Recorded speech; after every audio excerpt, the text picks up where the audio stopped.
Hi, this is Dr. Karen Becker, and whenever I discuss scientific evidence related to the health risks of spaying and neutering here at Healthy Pets or on my Facebook page, I receive a lot of negative feedback from people who are absolutely certain that I'm encouraging pet overpopulation and irresponsible pet ownership.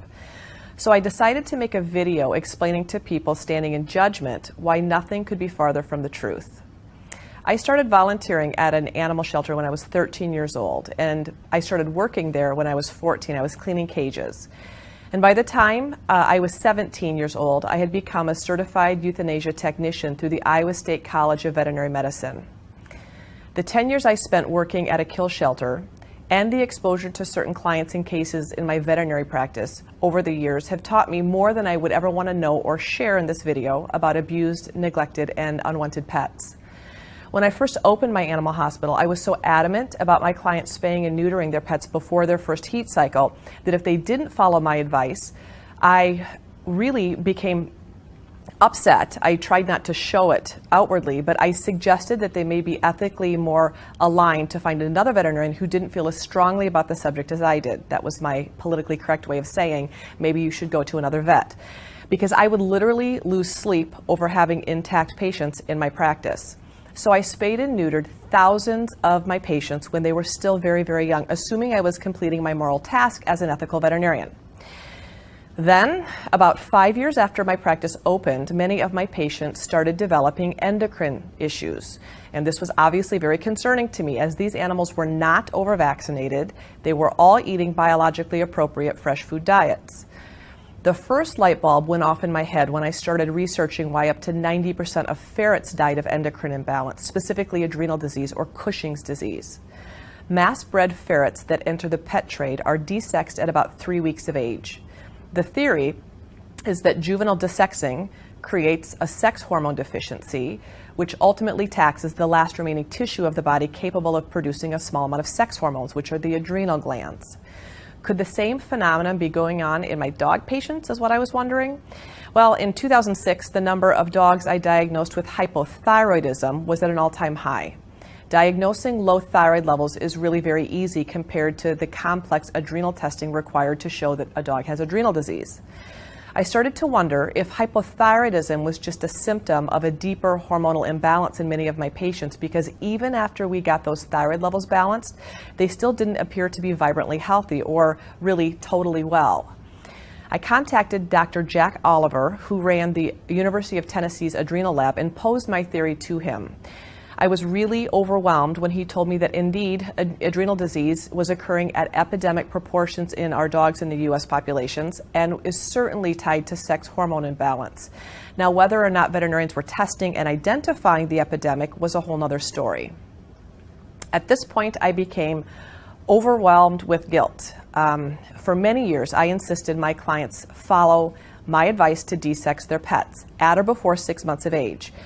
What hit me like a lightning bolt was that I was making this suggestion not based on what was physiologically best for my patients, rather what I felt was morally best for the owners. I'm going to try and not cry now, because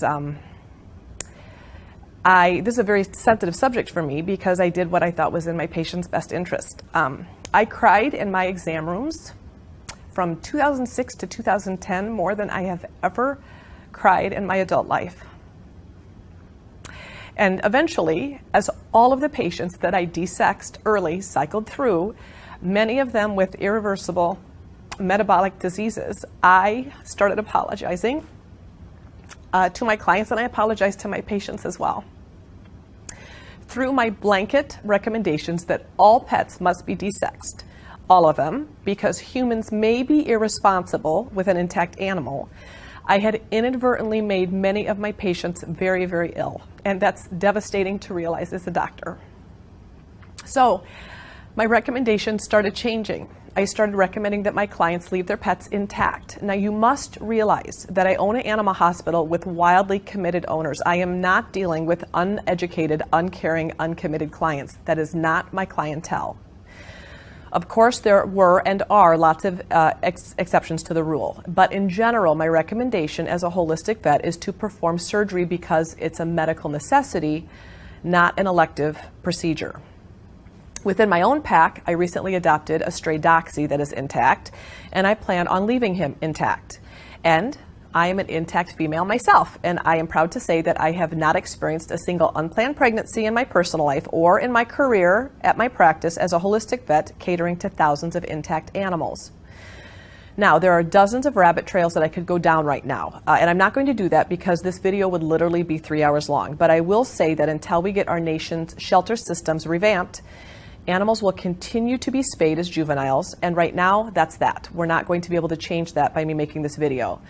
Are we pushing for shelter vets to learn ovary sparing techniques that allow for sterilization without sex hormone obliteration? Yes, but for now that isn't happening.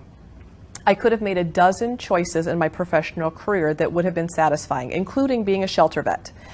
If I was a shelter vet right now, I would be pushing for sterilization techniques that preserve normal endocrine function. I chose the path of a wellness veterinarian because that resonated with me the most with my personal goals in life in terms of what I want to do. As you can see, I've made many mistakes, and I've apologized directly to the dogs and their owners that I desexed as puppies before I knew any better. But I am as committed as ever to preventing and treating illness in individual family pets. I am not a shelter vet. And I'm not advocating the adoption of intact animals to unknown families with unknown levels of responsibilities. Because shelter vets don't have relationships with their adoptive families, all animals must be sterilized prior to adoption, and I totally agree with this. The method of sterilization, however, is up for debate. If you are an irresponsible pet owner that allows your intact pet outside without a leash and direct supervision, this video is not for you. Please sterilize your pet before allowing them out again, as you are the root problem of our country's overpopulation problem. Please stop. If you are a wildly responsible pet owner that wouldn't dream of doing this, then this video is for you. As a proactive veterinarian, I have dedicated my life to keeping animals well. I have learned and continue to learn the best ways to help pets stay healthy and the reason that disease occurs. I am also a holistically oriented vet, which means I view animals as a whole, their whole body, a whole creature, not just a collection of body parts or symptoms. I believe there is a purpose for each organ we are born with and that organ systems are interdependent. I believe that removing any organ, and certainly all the organs of reproduction, will have health consequences. It's inevitable. And honestly, I think it's kind of common sense. There is a growing body of evidence that suggests that desexing dogs, especially at an early age, can create health and behavior problems. When I use the term desexing, I'm referring to the traditional spay and neuter surgery where all of the sex hormone secreting tissues are removed. When I use the term sterilization, I'm referring to animals that can no longer reproduce, but the surgeon spared their sex hormone secreting tissues. In my view, I would not be fulfilling my obligation as an animal healthcare professional if I chose to ignore the scientific evidence and not pass it on to Healthy Pets readers and the clients in my practice who entrust me with the well-being of their animals. Because if I were to do this, if I assumed that I'm going to take the responsibility for them and not give them this information, I'm not doing my part as an integrative veterinarian, especially if I assumed that they were all too irresponsible to make good decisions on their own. Before I discuss the practical matters of owning an intact pet, I want to discuss some of the health issues that have now been linked to spaying and neutering dogs. First, let me say that there are two medical conditions that can be totally eliminated by desexing: BPH, or benign prostatic hypertrophy, and pyometra. However, a wealth of information is mounting that maintaining some innate sex hormones, especially in the first years of life, may be beneficial to pets, and the risk of pyometra and BPH in the animal's first year of life is incredibly low. A study conducted and published in 2009 by the Gerald P. Murphy Cancer Foundation established a link between the age at which female Rottweilers are spayed and how long they live. Researchers compared long-lived Rotties, which are 13 years or more, with those who lived a normal lifespan of about 9 years. They discovered that while females live longer than male Rottweilers, removing the ovaries before 5 years of age evened the score. Females that kept their ovaries until at least 6 years of age were 4 times more likely to reach an exceptional age compared to Rotties who were spayed at a younger age. I spayed my rescue Rottie, Isabel, when I adopted her at 7 years of age, and she went on to live to be 17, and she was still unbelievably vibrant at 17. She slipped on the floor in a totally freak accident and she became paralyzed, which ultimately led to her euthanasia. But she was the oldest, healthiest Rottie I have ever met. And I can truly say I provided literally no medical care in the sense that she didn't need any care. Her body was just naturally thriving her whole life. She was fed a raw food diet. Yes, we checked her blood work every 6 months. Her blood work was perfect until the day she died. She was a great example of a thriving pet that was really above the level of disease, and I believe her sex hormones greatly contributed to her longevity and her abundantly healthy life. It's my professional opinion that early spay and neuter plays a role in the development of atypical Cushing's disease as well. Atypical Cushing's involves the outer and innermost layers of the adrenal glands and occurs when other types of adrenal hormones that are overproduced besides cortisol, that means usually estrogen and progesterone, become oversecreted. When a dog is spayed or neutered before puberty, the endocrine, glandular, and hormonal systems have not yet fully developed.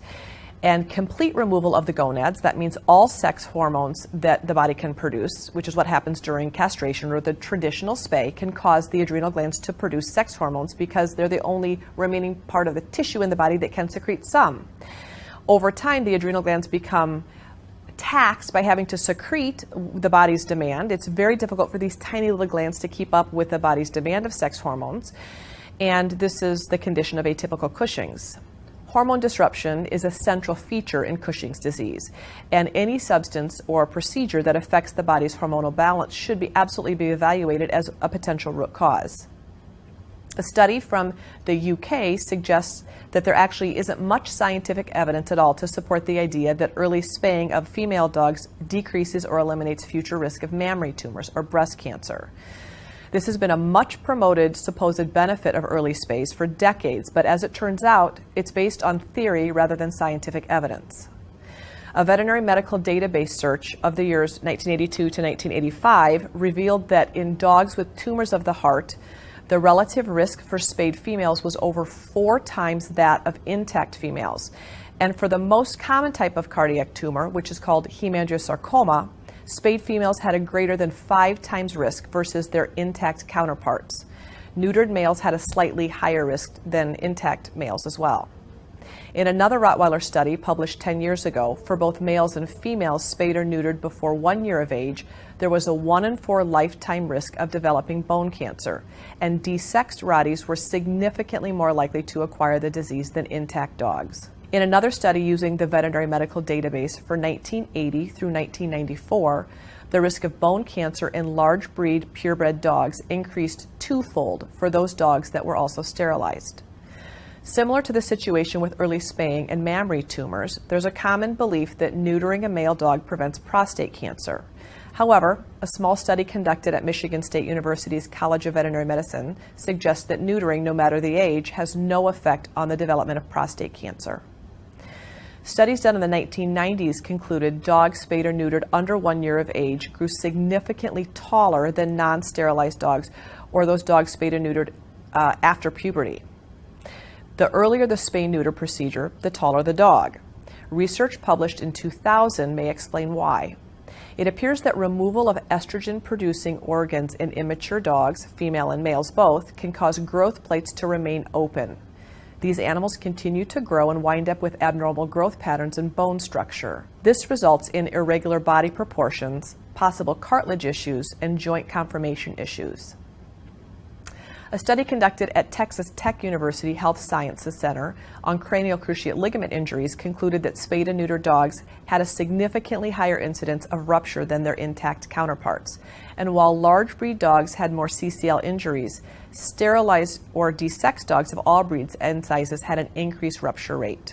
In a retrospective cohort study conducted at Cornell University's College of Veterinary Medicine, results showed that both male and female dogs sterilized at an early age were more prone to hip dysplasia.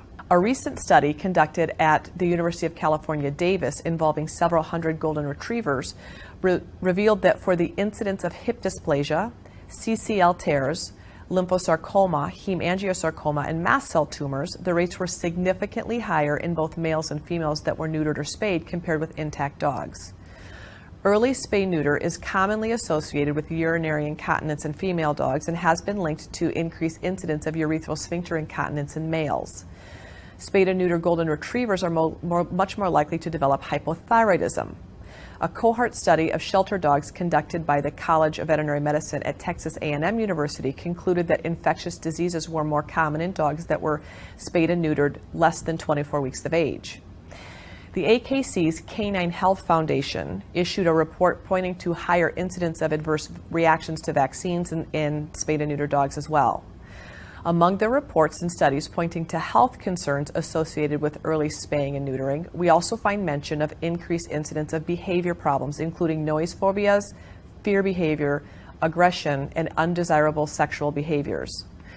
Veterinarians in the U.S. and Canada are trained only to spay and neuter, which is unfortunate since there are less invasive alternatives to sterilization like tubal ligations, hysterectomies, and vasectomies.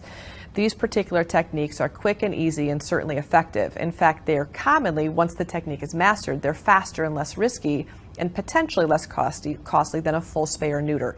But unfortunately, nobody knows how to do them in this country. The reason that they're hard to come by in this country is because veterinary schools simply don't teach these alternative procedures. They've never had a reason to, and unless pet owners start demanding sterilization options beyond spaying and neutering, they probably won't teach these procedures to new graduating veterinarians as well. As author Ted Carasoti and I have discussed on numerous occasions, in many European countries, there are intact free-roaming dogs running about under voice control of their owners.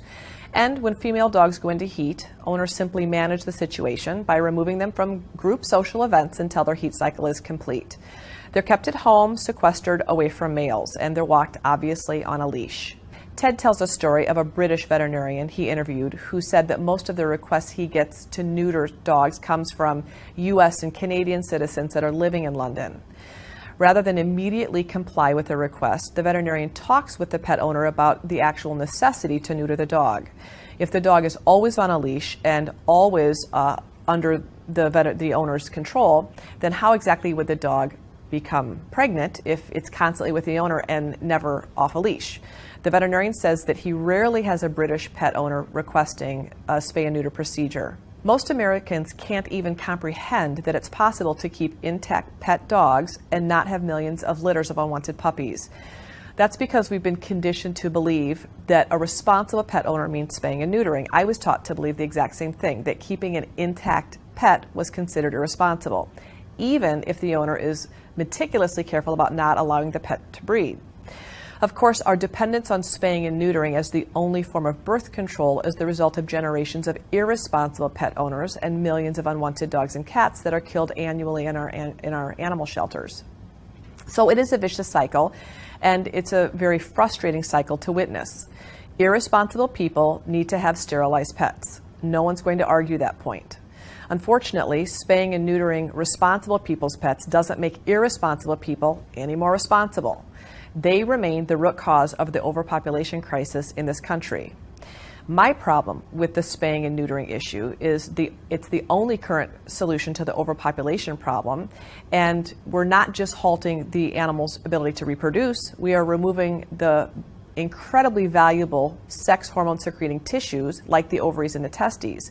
And these organs serve a purpose, and we're slowly waking up to the fact that in our rush to spay or neuter every possible animal we can get our hands on, and the younger the better, that we are creating health problems, sometimes life-threatening health problems that are non-existent or significantly less prevalent in intact pets. First of all, you should know that not everyone is cut out to be the owner of an intact male or female dog. Part of the popularity of full spays and neuters versus other means of sterilization is that it's just plain convenient for pet owners. Not only do spays and neuters render the animal unable to reproduce, they also remove all of the messiness of female heat cycles and most of the pesky mating behaviors of both sexes. Female dogs don't have monthly periods like humans do. They have 1 or usually 2 heats a year.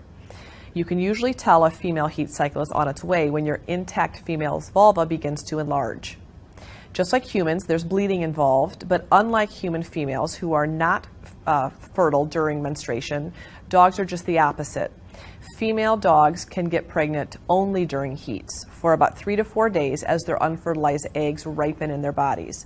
Some dogs will signal during this time by flagging, which means lifting their tail base up and to the side.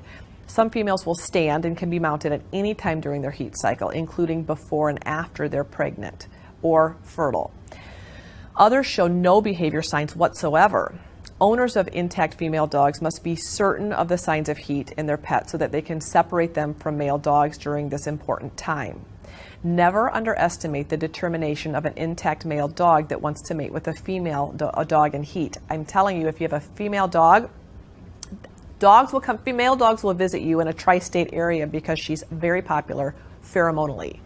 With proper training and reinforcement and constant supervision, however, male dogs can learn to be in the presence of a female while supervised, even when she's in heat, without mating. Some people don't want to put the effort into managing male dogs around cycling females and simply ship them off to a friend or relative's house until the heat cycle is done if you live with an intact female and an intact male. If you have a female dog in heat, you should never leave her outside alone, even for a second. It doesn't matter if you have a fenced-in yard. If there's an unsupervised intact male around, there's absolutely a risk of impregnation through the fence. The heat cycle of a female dog lasts about 3 weeks, but the menstrual bleeding can actually be unpredictable during that time. It's neither consistently heavy, nor is it every day, all day. So many owners of intact female dogs end up investing in special diapers or breeches that can hold a sanitary napkin to kind of hold the discharge in. At my house, we just get a baby gate, and we gate our special lady of the month in the kitchen area.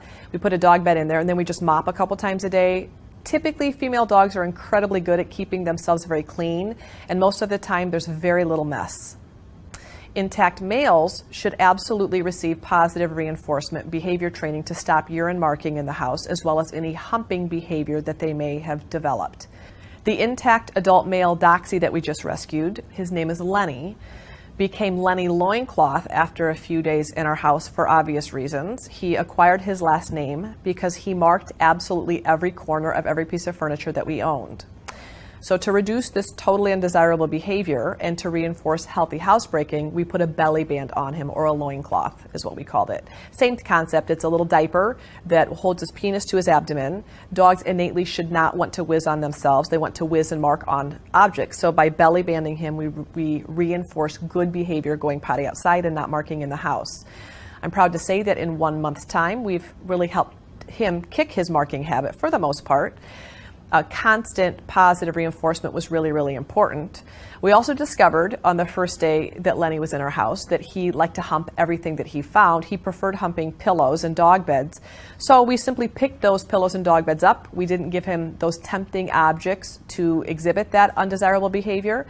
And he hasn't humped anything in 3 weeks. So there's hope to help positively reinforce good behavior and wean some of these negative intact male dog behaviors out of dogs if you so desire. Your unneutered male should never be off leash unless you are absolutely sure you won't run into an intact female dog, or he's under constant voice control around all dogs. You also need to be in control of your dog while he's leashed. If your intact male or female dog is able to jerk away from you when he or she gets excited, then he's not under your control despite the leash. I recommend positive reinforcement behavior training for all dogs, but especially intact dogs, and absolutely it's a necessity for powerfully built intact male dogs. Remaining in obedience class for a dog's first 16 months of life is an excellent foundation for good manners for the rest of his life. And if your dog becomes assertive, desexing, or neutering completely remains an important part of managing long-term behavior issues. Again, in this instance, if you have an aggressive dog, we must evaluate the risk versus benefits. The health benefits of leaving a temperamental dog intact do not outweigh the greater risk of this aggressive animal being rehomed, dumped, or abused. So with behavior issues, spaying and neutering is a logical choice. Better to be in a loving home with endocrine disease than being endocrinologically balanced and dumped at a kill shelter for a behavior problem. Keep in mind that out in the world, at least in North America, you and your intact dog will not have a whole lot of company in this day and age. You won't be able to take your dog everywhere a spayed and neutered dog is allowed to go. And if your dog is a male, prepare to deal with plenty of prying questions and even anger from people who will prejudge you as totally irresponsible. When Lenny sees people, he flops on his back and says, hello, hello, hello. And everyone's comment is, what are those? And when are those coming off? Pointing to his testicles. I will say that luckily thus far, research has shown that our feline companions don't have the same negative long-term physiologic consequences associated with desexing, spaying, and neutering that plague our canine populations.